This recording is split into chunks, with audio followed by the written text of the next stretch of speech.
MP আনার হত্যার ঘটনায় সামনে আসছে আরো ভয়ঙ্কর সব তথ্য। প্রকাশ হতে শুরু করেছে খুনের আগে ও পরের ছবি, যেখানে দেখা যাচ্ছে কতটা ভয়ঙ্কর ছিল এই হত্যাকাণ্ড। কিন্তু শুনছি যে অনেক তদবির করা হচ্ছে, অনেক বড় বড় অনেক জায়গা থেকে তাদের ফোন আসছে, তদবির করা হচ্ছে তা সারিয়ে নেওয়ার জন্য। তাহলে তো আমি আমার বাবার বিচার নিশ্চিত পাবো না। আর এখানে চাপ তো কোনো প্রশ্নই আসে না। কে চাপ দিবে কাকে? একটা খুন হয়েছে, একটা আমাদের মাননীয় সংসদ সদস্য, তার যারা খুন করেছেন তাদেরকে আমাদের খুঁজে বের করার দায়িত্ব। ঝিনাইদহ 4 আসনের সংসদ সদস্য আনারুল আজিম আনার হত্যার ঘটনা নতুন দিকে মোড় নিচ্ছে। বেরিয়ে আসছে থলের বেড়া, জানা যাচ্ছে আরও চাঞ্চল্যকর তথ্য, যাতে ফাঁসতে যাচ্ছেন নিজ দলের নেতারা। আলোচিত এমপি আনারকে হত্যার পর মুহূর্তের ছবি এসেছে।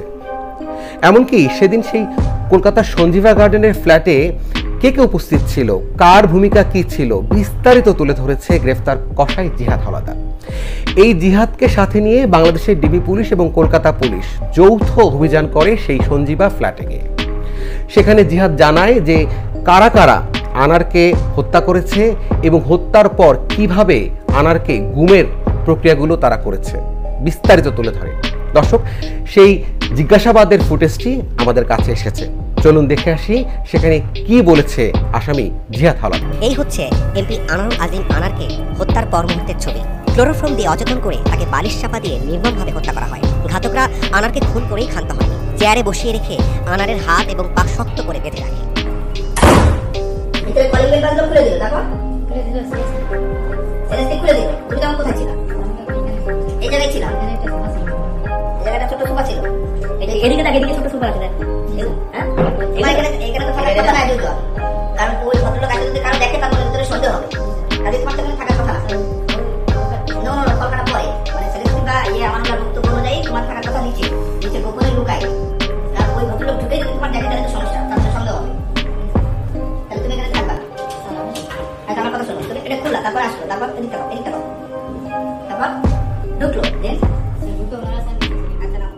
মে কলকাতায় তদন্তে যায় ডিবি পুলিশের দল।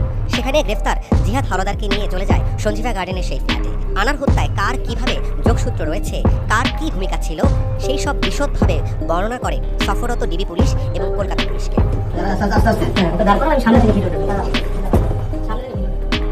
ট্রিপ্লেক্স ফ্ল্যাট ছিল সেটি। ফ্ল্যাটে প্রথমে আনারকে রিসিভ করে শিলাস্তি, বসতে বলে বসার ঘরে, পরে আসে জিহাদ।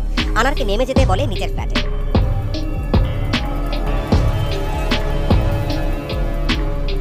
নিচে নামার পর জিহাদ জানায় অভিযুক্ত প্রায় সবাই বিছানায় আনারকে হত্যা করে, পরে সেই ফ্ল্যাটের বাথরুমে কাটাকাটি করে ফ্ল্যাশ করে দেয়।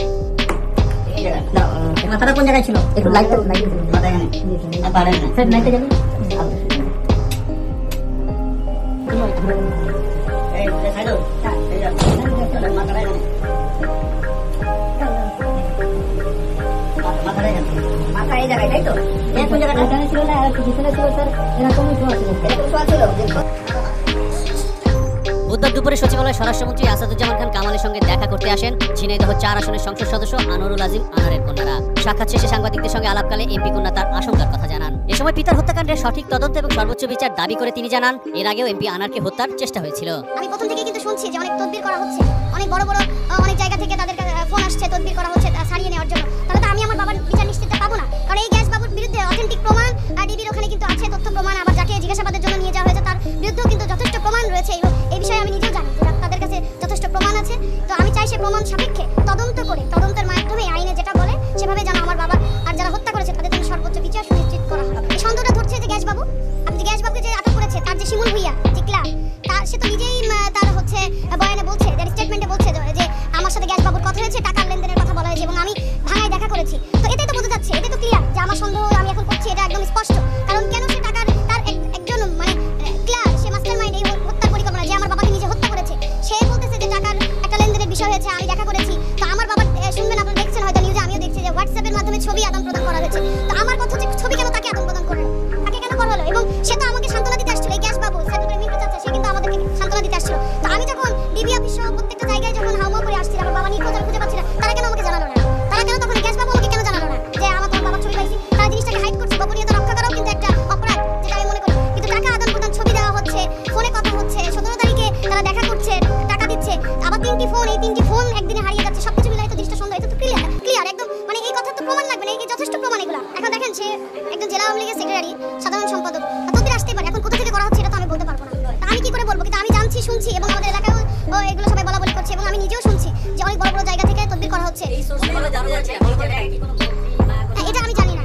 না এটা আমি আসলে না, আমি বলছি যে আমি জানি যে তাদের কাছে তথ্য প্রমাণ আছে, আমি এই জিনিসটা জানি, আমি এটা বলেছি। কিন্তু কারা তদবির করছে বা কি করছে এটা তো আমি জানি না। তবে আমি শুনছি যে তাকে ছাড়ানোর জন্য পরিকল্পনা করা হচ্ছে, মানে প্রচেষ্টা করা হচ্ছে, অনেকে চেষ্টা করছে। ডিএনএ টেস্টের জন্য যে কোনো সময় ভারত যেতে পারেন বলে জানান আনোয়ারুল আজিমের কন্যা। ওকে ডিএনএ টেস্টের জন্য ওখানে সিআইডিরা ওখানে কাজ করছে। আমার ভিসা সবকিছু রেডি আছে, জাস্ট ডিএনএ টেস্ট তো অনেক ছোট একটা ইস্যু, ওটা জাস্ট টেস্ট করলেই হয়ে যাবে। আমাকে ডাক দিলে আমি যাব। এখনো ওদের সবকিছু সম্ভব হয়নি, মানে রেডি করতে পারিনি। তো রেডি করলে আমাকে ডাক দিবে। আমার সাথে কথা হচ্ছে? হ্যাঁ, আমার সাথে যোগাযোগ হচ্ছে, তারা আমাকে ডাক দিবে। যে কোনো সময় ডাকতে পারে। হ্যাঁ, যে কোনো সময় ডাকতে পারে। এদিকে স্বরাষ্ট্রমন্ত্রী দাবি করেন এমপি আনোয়ারুল আজিম হত্যাকাণ্ডের তদন্ত সঠিক পথে এগিয়ে যাচ্ছে। এ নিয়ে তারা কোনো চাপের মধ্যেও নেই। কে চাপ দেবে আমাদেরকে? কোনো চাপ চোপ নেই। আমরা সঠিক পদ্ধতিতে ইনকোয়ারি হচ্ছে এবং আমরা মনে করি ইনকোয়ারিটা হওয়ার পরেই আমরা সব কিছু বলবো, কার উদ্দেশ্য কী ছিল এগুলো সব আমরা পরে জানাবো। আর এখানে চাপ চাপের তো কোনো প্রশ্নই আসে না। কে চাপ দেবে কাকে? একটা খুন হয়েছে, একটা আমাদের মাননীয় সংসদ সদস্য, তার যারা খুন করেছেন তাদেরকে আমাদের খুঁজে বের করার দায়িত্বটা আমাদের, আমরা দায়ী। সাবেক আইজিপি বেনজিরের দুর্নীতির প্রসঙ্গও আসে।